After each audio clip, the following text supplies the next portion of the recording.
വീണ്ടും ഒരു പ്രാവശ്യം കൂടെ കടന്നു വന്ന എല്ലാ ദൈവമക്കൾക്കും വേഗം വരുന്നവനായ കർത്താവായ യേശു ക്രിസ്തുവിൻ്റെ ധന്യമുള്ള നാമത്തിൽ എൻ്റെ സ്നേഹവന്ദനത്തെ അറിയിക്കുന്നു. പ്രിയ ദൈവജനമേ, വിശ്വാസം കൂടാതെ ദൈവത്തെ പ്രസാദിപ്പിക്കാൻ ആർക്കും കഴിയുകയില്ല എന്ന് തിരുവചനത്തിൽ നാം വായിക്കുന്നു.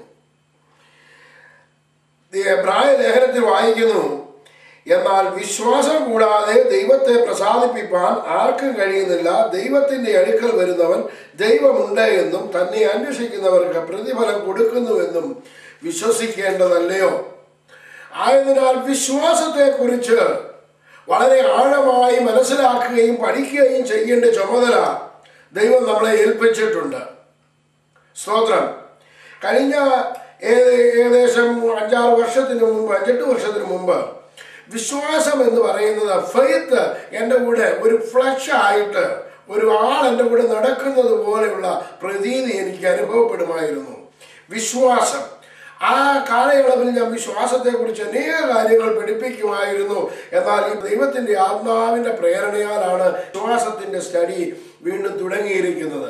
ലേഖനത്തിൽ തന്നെ നാം വായിക്കുന്നു, അതിൻ്റെ 12-ാമത്തെ അധ്യായത്തിൻ്റെ 1-ാമത്തെ വാക്യത്തിൽ, ആകയാൽ നാമും സാക്ഷികളുടെ ഇത്ര വലിയ സമൂഹവും നമുക്ക് ചുറ്റും നിൽക്കുന്നത് കൊണ്ട് സകല ഭാരവും മുറുകെ പറ്റുന്ന പാപവും വിട്ട് നമുക്ക് മുമ്പിൽ വെച്ചിരിക്കുന്ന ഓട്ടം സ്ഥിരതയോടെ ഓടുക. 2-ാമത്തെ വാക്യത്തിൽ വായിക്കുന്നു, വിശ്വാസത്തിൻ്റെ നായകനും പൂർത്തി വരുത്തുന്നവനുമായ യേശുവിനെ നോക്കുക. തൻ്റെ മുൻപിൽ വെച്ചിരിക്കുന്ന ആ സന്തോഷം ഓർത്ത് അവൻ അപമാനം അലക്ഷ്യമാക്കി ക്രൂശിനെ സഹിക്കുകയും ദൈവ സിംഹാസനത്തിന്റെ വലത്ത് ഭാഗത്ത് ഇരിക്കുകയും ചെയ്തു. നാം ഉന്നതമായ ഒരു കാര്യം ആഗ്രഹിക്കുന്നു എന്നുണ്ടെങ്കിൽ വിശ്വാസം കൂടാതെ ദൈവത്തിൽ നിന്നും പ്രാപിക്കുവാൻ സാധ്യമാകുകയില്ല. യേശു കർത്താവ് തന്നെ തൻ്റെ പരസ്യ ശുശ്രൂഷ കാലത്ത് യോഹന്നാന്റെ സുവിശേഷത്തിൽ ഇങ്ങനെയാണ് പറഞ്ഞിരിക്കുന്നത്. 6-ാം അധ്യായം 29-30 വാക്യത്തിൽ യേശു അവരോട്, ദൈവത്തിന് പ്രസാദമുള്ള പ്രവൃത്തി അവൻ അയച്ചവനിൽ നിങ്ങൾ വിശ്വസിക്കാത്രേ എന്നുത്തരം പറഞ്ഞു. സ്തോത്രം. അവന് ദൈവത്തിന് പ്രസാദമുള്ള പ്രവൃത്തി എന്താണ്? വിശ്വസിക്കുക. അങ്ങനെയെങ്കിൽ നമ്മുടെ വിശ്വാസത്തെ നാം ഈ കാലയളവിൽ പരിശോധിക്കണം. യേശു കർത്താവ് തന്നെ പറയുകയാണ്, സ്തോത്രം, ദൈവത്തിന് പ്രസാദമുള്ള പ്രവൃത്തി എന്താണ്? ദൈവത്തിന് പ്രസാദമുള്ള പ്രവൃത്തി എബ്രായ ലേഖനകർത്താവ് പറയുന്നു, ദൈവത്തെ പ്രസാദിപ്പിക്കണമെന്നുണ്ടെങ്കിൽ വിശ്വസിക്കണം. യേശു കർത്താവ് തന്നെ പറയുന്നു, ദൈവത്തിന് പ്രസാദമുള്ള പ്രവൃത്തി വിശ്വസിക്കുക എന്നുള്ളതാണ്. എന്തിനാണ് വിശ്വസിക്കേണ്ടത്?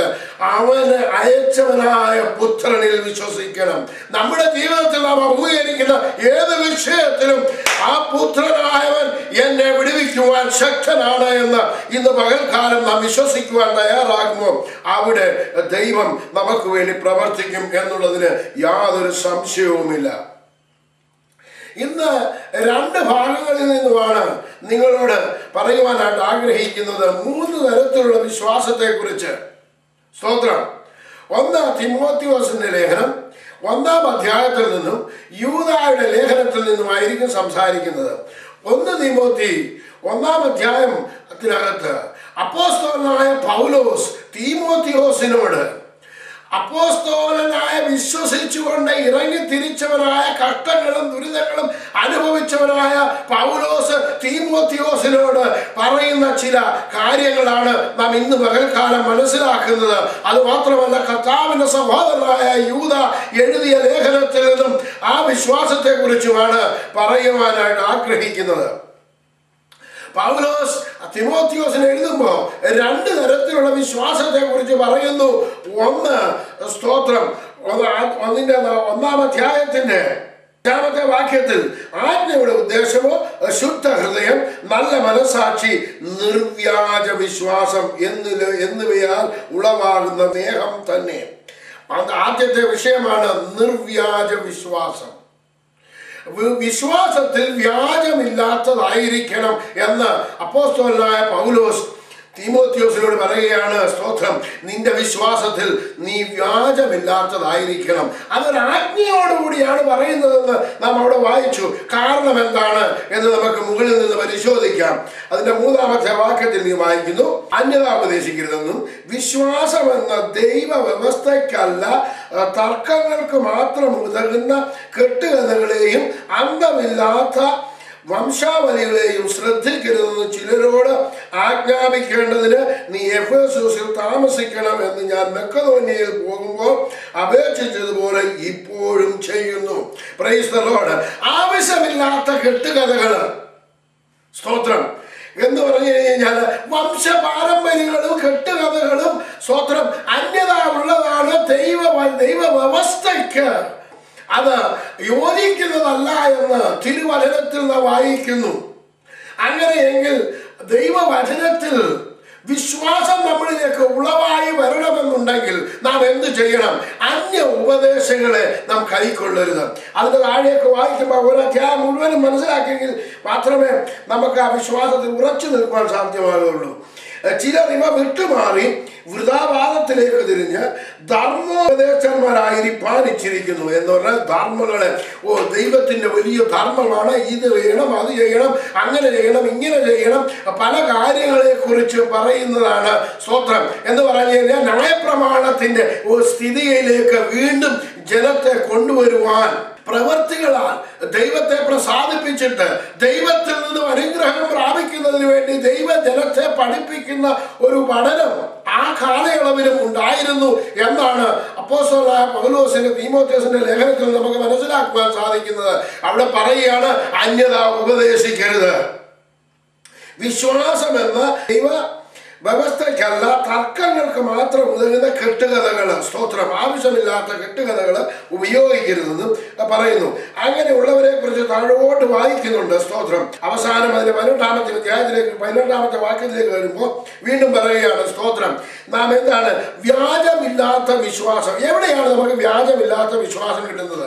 സ്തോത്രം. തിരുവചനത്തിന്റെ അടിസ്ഥാനത്തിൽ നാം ദേശകർത്താവ് പറഞ്ഞത് അനുസരിച്ച്, കർത്താവ് പറഞ്ഞത്, എന്റെ വചനങ്ങളെ കേട്ട് ചെയ്യുന്നവനെല്ലാം പണറമേൽ വീട് പണിത ബുദ്ധിയുള്ള മനുഷ്യരോട് തുല്യനാകുന്നു എന്ന് പറയുമ്പോൾ നാം എങ്ങനെയാണ് ജീവിക്കേണ്ടത്? നമ്മുടെ ജീവിതത്തിൽ അവൻ പറഞ്ഞത് എന്റെ ജീവിതത്തിൽ നടക്കും. എന്റെ രക്ഷിതാവും എന്റെ കർത്താവും അല്ലാതെ വേറൊരുവനിൽ ഞാൻ വിശ്വസിക്കത്തില്ല. അന്യത സംസാരിക്കുന്നത് ഞാൻ ഏറ്റെടുക്കത്തില്ല. വേറൊരു മനുഷ്യന്റെ അല്ല കാര്യങ്ങൾ പറഞ്ഞ് എന്നെ വിശ്വസിപ്പിക്കുവാൻ തയ്യാറാകുമ്പോൾ ആ വിശ്വാസം ഞാൻ ഏറ്റെടുക്കത്തില്ല. എന്നാൽ എന്ത് പറയുന്നു? വചനം എന്ത് പറയുന്നു? അത് ഞാൻ ഏറ്റെടുക്കും. അത് വ്യാജമില്ലാത്തതാണെന്ന് വിശ്വസിക്കുവാൻ ഈ എന്നെ കേൾക്കുന്ന ദൈവജനമേ നാം ആയിരിക്കണം. Praise the Lord. എന്നെ കേൾക്കുന്ന ദൈവജനമേ, ഞാൻ നിങ്ങളോട് ഒരു കാര്യം ഉറച്ചു പറയട്ടെ. സ്തോത്രം. ഞാൻ വിശ്വസിക്കുന്നതുണ്ട്. ദൈവവചനത്തിൽ എന്ത് പറയുന്നു അത് അതുപോലെ തന്നെ സംഭവിക്കും. Praise the Lord.